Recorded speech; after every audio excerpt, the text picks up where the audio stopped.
आज बिलावल साहब ने एक प्रेस कॉन्फ्रेंस की। मैं उम्मीद कर रहा था कि बिलावल साहब आज जो है वो कुछ सच जरूर बोलेंगे, लेकिन बहरहाल सियासत में अगर आपने सच बोल दिया तो आपकी सियासी मौत उसी वक्त उसी लम्हे वाक़ हो जाती है। इसलिए बिलावल साहब ने जो कुछ किया समझदारी के साथ किया। ताहम उनको ये पता नहीं था कि आज मेरे हाथ एक ऐसी खबर लगने वाली है जिसमें उनके साथ बहुत कुछ हो सकता है। पाकिस्तान पीपल्स पार्टी, जिसके अपने दौरे हुकूमत में सिंध में बल्कि कराची में एक दिन में 100 से ज्यादा लाशें इसी शहर में गिरती रहीं, और पाकिस्तान पीपल्स पार्टी के आसिफ अली जरदारी साहब जो कभी किसी दौर में बहुत भारी हुआ करते थे, इतनी हल्की और इतनी विद ऑल ड्यू रिस्पेक्ट अर्जा सियासत उन्होंने फरमाई कि कराची के अवाम लाशें उठा उठा के थक गए, मगर आसिफ अली जरदारी ने ना हिलना था ना वो हिले। मफाहमत का वो दस्तरखान जिस पर MQM, पाकिस्तान पीपल्स पार्टी और ANP तीनों बैठ करके एक साथ एक ही वक्त में अवाम के हिस्से की बोटियां नोच रहे थे, ये 18वीं तरमीम की आड़ उसे एक वक्त में ली गई। मैं इस पर भी आऊंगा कि ये आड़ ली क्यों गई थी। आज इस वक्त अपने प्रोग्राम में सबसे पहले मैं जो खबर पेश कर रहा हूं, ये कोई ऐसी खबर नहीं है जिससे बिलावल या आसिफ अली जरदारी हड़बड़ा जाएं, जिससे मुराद अली शाह को डिप्रेशन का दौरा पड़ने लगे, जिससे नासिर हुसैन शाह या सईद गनी की मुलाजमत चली जाए। नो सर, ऐसा कुछ नहीं होगा। एक गरीब और अपनी जान से गया, वो भी उस सूबे में जिसका वजीर आला एक नजर ना आने वाली बीमारी को फतह करने के लिए तुला है। उसने कहा भूखे मरते हैं तो मर जाएं, अपने घर में सड़ते हैं तो सड़ जाएं, बीमारों को अस्पताल नहीं पहुंचने दूंगा, लेकिन तुम्हें कोरोना से बचाऊंगा। हां, इस दौड़ में अगर कोई 4 साला बच्चा वजीर आला का हमजुबान, यह जहन में रखिएगा, यह तासुब नहीं है, यह वो सच है जिसे पाकिस्तान पीपल्स पार्टी का कोई आदमी मेरे सामने बैठ करके कम से कम नहीं जुटला सकता। यह जहन में रखिएगा।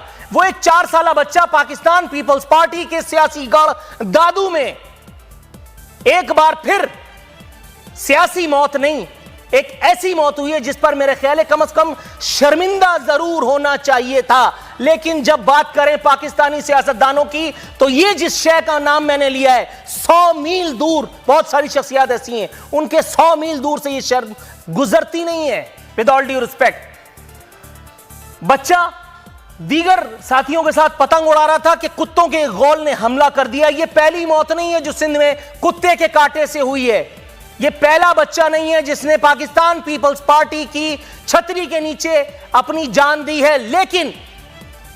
लेकिन जो बिलावल ने कहा, पॉइंट टू पॉइंट अब उस पर आऊंगा, और पाकिस्तान तहरीक इंसाफ और नून लीग भी जान ले कि उनके हवाले से भी बहुत कुछ है मेरे साथ। डिबेट आज होगी और भरपूर होगी। 18वीं तरमीम पर भी आऊंगा, लेकिन अभी नहीं। बिलावल ने मीडिया स्क्रीन्स को रंगारंग किया, जगह घेरी, फरमा रहे थे, इमरान खान को मशवरा देते हुए कहा कि वो कंटेनर से उतरे और वजीर आजम बने। मैं आपसे भी यही कहता हूं, हुजूर मुराद अली शाह के PRO बनना छोड़ दीजिए। आपको यह यकीन क्यों नहीं आता कि आप पाकिस्तान पीपल्स पार्टी के कर्ता धर्ता हैं? फरमा रहे थे कि वजीर आजम काम करें, काम नहीं कर सकते तो इस्तीफा दें, किसी और को आने दें। वजीर आजम अगर आज अभी इस वक्त मेरी तकरीर के फौरन बाद इस्तीफा दे दें, माइंड यू 1000 साल तक पाकिस्तान पीपल्स पार्टी जो कुछ करके आई है और इस वक्त जो कुछ कर रही है, ला इलाहा इल्लल्लाह मुहम्मदुर रसूलुल्लाह। बिलावल साहब आपको देता हूं, फरमा रहे हमारे वजीर दिन रात काम करते हैं, विफाक हमारे वजीर आला को निशाना बनाता है। विफाक को छोड़िए, ये काम यहां बैठ करके मैं कर रहा हूं। एक अकेला नूरुल आरफीन सिद्दीकी ये काम रोज रात को बैठ के करता है। इसलिए नहीं कि मेरे पीछे कोई हिडन सियासी एजेंडा है, बल्कि इसलिए कि मुझे नजर आ रहा है कि आप जैसे इनकॉम्पिटेंट लोग अगर इतनी ज्यादा फुदक रहे हैं तो इस फुदकन के पीछे भी कुछ ना कुछ गेम है। यह मामला इतना सादा नहीं है। डॉक्टर्स को आगे करके अगर आप मुझे इजराइल अलैहिस्सलाम से डरा रहे हैं तो मैं आपको यह भी बता दूं, इजराइल एक दिन आपके घर का दरवाजा भी खटखटाएंगे। फरमा रहे थे कि कोरोना, वजीर आजम और हुकूमत चाहती है कि कोरोना केसेस को मीडिया में अहमियत न मिले। आप इस बात से भी मुकर नहीं सकते कि आप सिर्फ ये चाहते हैं कि कोरोना केसेस को ही मीडिया में अहमियत मिले ताकि बहुत सारे लोगों का दाल दलिया अच्छा चलता रहे। फरमा रहे थे PPP दौर में सवात ऑपरेशन से लोग मुतासिर हुए, हमने मदद की। ऑन एयर कह रहा हूं कि इससे बड़ा झूठ मैंने अपनी सदी में नहीं सुना। नहीं सुना, बोला नहीं जा सकता। पाकिस्तान पीपल्स पार्टी का अगर यह काम था तो पाकिस्तान पीपल्स पार्टी ही की हुकूमत थी जिस वक्त सलाला हमला हुआ। क्या झक मारी थी आपने? यह जनरल अशफाक परवेज कियानी और पाकिस्तान की अफवाज थी जिन्होंने नेटो की सप्लाई बंद करके अमेरिका को घुटने जमीन पर रखने की हिम्मत जुटाई। आप 5 लाख साल में अगर यह कर जाएं तो बड़ी बात है। कह रहे थे कि जो भी बाहर निकले वो फेस मास्क पहने। आपको अंदाजा है कि सिर्फ इसे एक सनत फेस मास्क, बच्चों के पैम्पर बनाने वाले मैं जाती तौर पे जानता हूं इस वक्त सिर्फ एक काम कर रहे हैं, फेस मास्क बना रहे हैं। आपने कुछ और किया या नहीं किया? गरीबों का चूल्हा बुझा करके आपने मास्क की सनत को जिंदगी बख्श दी। सलाम है आपकी सियासत को।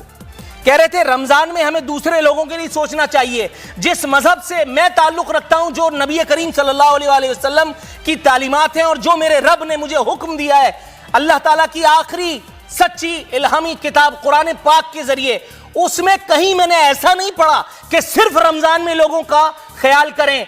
थ्रू आउट द ईयर ये काम अगर करें, और अगर हाकिम तबका थ्रू आउट द ईयर करे तो कयामत के दिन अल्लाह के अर्श के साए में होगा। जो ना करे मेरे ख्याल है आप समझ सकते हैं उसका ठिकाना कहां होगा। फरमा रहे थे कि हम मजदूरों और डेली वेजेस वालों को ज्यादा टारगेट कर रहे हैं। ये रोना मैं डे 1 से कह रहा हूं।